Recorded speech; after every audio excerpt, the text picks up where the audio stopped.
Good morning, students. Today we are going to learn about human eye, class 10th chapter. So, firstly, we will start with the human eye. The human eye works on the refraction of light through a natural convex lens made of transparent living material and enable us to see things around us. The main parts of the human eye are cornea, iris, pupil, ciliary muscles, eye lens, retina, and optic nerve. In this figure, you can see the construction of the eye. The front part of the eye is called cornea. It is made up of a transparent substance and it is bulging outwards. The outer surface of the cornea is convex in shape and the light coming from objects enter the eye through cornea. Just behind the cornea is the iris. Iris is a flat colored ring-shaped membrane behind the cornea of the eye. There is a hole in the middle of the iris, which is called pupil of the eye. The pupil appears black because no light is reflected from it. The eye lens is a convex lens made of transparent, soft, flexible material like a jelly made of proteins. Being flexible, the eye lens can change its shape to focus light on to the retina. The eye lens is held in position by suspensory ligaments. One end of suspensory ligament is attached to the eye lens and the other end is attached to the ciliary muscles. Change the thickness of the eye lens while focusing. The focal length of eye lens can be changed by changing its shapes by the action of ciliary muscles. The focal length of the convex lens present inside the eye can be changed by the action of ciliary muscles. The screen on which the image is formed in the eye is called retina. The retina is behind the eye lens and at the back part of the eye. The retina is a delicate membrane having a large number of light-sensitive cells called rods and cones, which respond to the intensity of light and color of objects by generating electrical signals. At the junction of optic nerve and retina in the eye, there are no light-sensitive cells, due to which no vision is possible at the spot. This is called blind spot. But blind spot is a small area of the retina insensitive to light where the optic nerve leaves the eye. There is an eyelid in front of eye which is just like the shutter in a camera.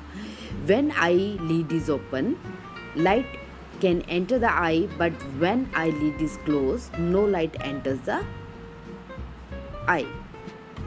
The space between cornea and the eye lens is filled with a watery liquid called aqueous humor.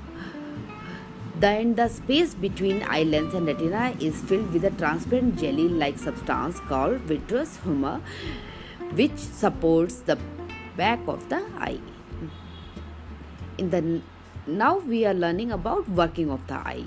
The light rays coming from the object kept in front of us enter through the cornea of the eye, pass through the pupil of the eye and falls on the eye lens. The eye lens is a convex lens, so it converges the light rays and produces a real and inverted image of the object on the retina. The image formed on the retina is conveyed to the brain by the optic nerves and gives rise to the sensation of vision. Actually, the retina has a large number of light sensitive cells. When the image falls on the retina, these light sensitive cells get activated and generate electrical signals. The retina sends these electrical signals to the brain through the optic nerve and gives rise to the sensation of vision. Although the image formed on the retina is inverted, our mind interprets the image at that of an erect object. Now we are learning about the function of iris and pupil. The iris controls the amount of light entering the eye. The iris automatically adjusts the size of the pupil accordingly to the insensitivity of the light received by the eye.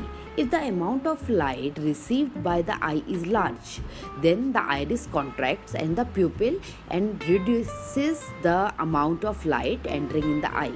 If the amount of light received by an eye is small, the iris expands the pupil so that more light may enter the eye. The iris makes the pupil expand or contract accordingly to the intensity of the light around the eye. If the intensity of the outside light is low, then the pupil expands to allow more light to enter in the eye. If outside intensity of light is high, then pupil contracts so that the less light enters the eye. The adjustment of the size of the pupil takes some time. When we go from a bright light to a darkened cinema hall, at first we cannot see our surroundings clearly. After a short time, our vision improves and we can see the person sitting around us. In bright light, the pupil of our eye is small. So, when we enter the darkened cinema hall, very little light enters in our eye and we cannot see properly. After a short time, the pupil of the eye expands and becomes large. More light then enters our eye and we can see clearly. If we go from a dark room into bright light or switch on a bright lamp, when we feel the glare in our eye, this is due to the fact that in a dark room, the pupil of the eye is large. So, when we go out from a dark room into bright light, sunlight, or switch on a bright lamp, a large amount of light enters our eye and we feel glare. The pupil of the eye contracts, less light then enter our eye and we feel the glare. Now we are learning what do you mean by rods and cones. The retina of our eye has a large number of light sensitive cells. There are two kinds of light sensitive cells on the retina called rods and cones. Rods are the rod shaped cells present in the retina of an eye which are sensitive to dim light. Cones are the cone shaped cells present in the retina of the eye which are sensitive to the bright light. The cone cells of our retina is also respond to the colors. Cone cells cause the sensitive sensation of color of objects in our eye. The normal eye can see the distant object as well as nearby objects due to clear power of the accommodation. Now we are learning about the accommodation. What do you mean by this? An eye can focus the image of the instant object as well as nearby objects on the retina by changing the focal length of its lens. The focal length of the eye lens is changed by the action of ciliary muscles. The ciliary muscles can change the thickness of the soft and flexible eye lens and hence its focal length, which in turn changes the converging power of the eye lens. When the eye is looking at the distant object, then the ciliary muscles of the eye are fully relaxed. Then relaxed ciliary muscles of the eye pull the sensory ligament attached to the eye lens tight. The suspensory ligament in turn pull the eye lens, due to which the eye lens gets stretched and become thin. The thin eye lens has large focal length and its converging power is small. When the eye is looking at a distant object, the eye is said to be unaccommodated because it is in relaxed state of the eye.